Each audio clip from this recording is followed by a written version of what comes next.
We are here at the Seaport World Trade Center in Boston, where on March 12 to 16 will be the Boston Flower and Garden Show.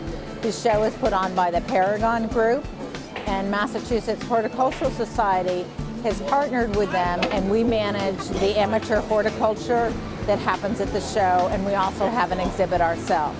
The exhibit space has been outlined for each exhibitor. What is the real estate that you have for your exhibit? And you know, we are given the size and the real estate, and for the past several months the designers have been working on what will go into this exhibit. It takes an awful lot of man hours to do this.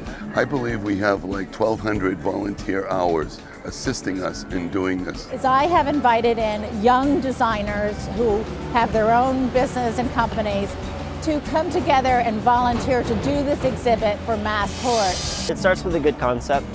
It starts with the story that you want to tell. I think that's the foundation of it all. The theme for the overall flower show is romance in the garden. And so we chose to focus on trying to get people to go out to Elm Bank and to visit Elm Bank, where the headquarters of Mass Hort is. And so we decided to investigate if there were any significant romances that occurred out at Elm Bank. And so we learned first that the owners of the estate, the wife grew up on the estate, and she and her husband went on a 2-year tour of Europe, and while they were over there they kept shipping back artifacts, you know, because they were so excited about rebuilding this estate. The second love story was from the 1930s, when it was the heyday of the estate, and all the, you know, the Olmsteads had been building the beds there and the various gardens, and groundskeeper's family was living on the estate, and their son had a girlfriend that lived up in Beverly, and so their romance occurred there at Elm Bank, and many of the activities that they did was to go boating and picnicking along the Charles River. The son's name is Ray Frost, and he returned to Elm Bank in 2011 after 70 years of marriage to the same woman, and really shared his, you know, he was talking about the hurricane of '38, but it turned into his memories of his courtship with his wife, and that's what everybody from the estate, you know, from Mass Hort remembers, and so that's what we chose to be our inspiration.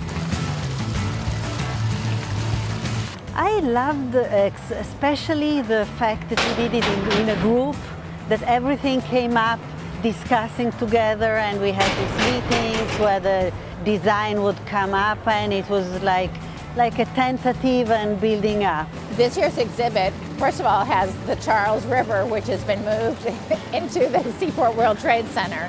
I thought it was a great idea, bring a lot of attention to the exhibit. It's something different that Mass Hort has never done before. So you will see the Charles River flowing under a bridge. We're going to be setting up a lovely picnic area here with a canoe, as if it's just been pulled ashore. The couple are sitting down to enjoy a picnic on the Charles River. What will be planted around here are plants that will show a change of color from pinks to reds. We really try to represent the emotions of the romance and the transition from knowing each other and arriving to the passion in the picnic area.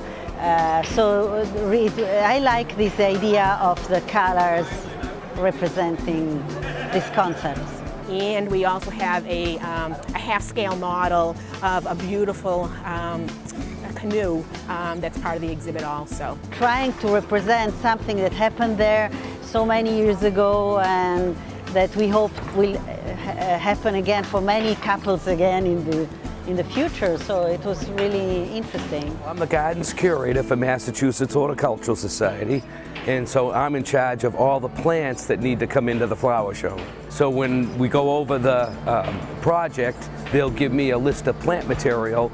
I have to go find it and then bring it in early enough to get it to bloom.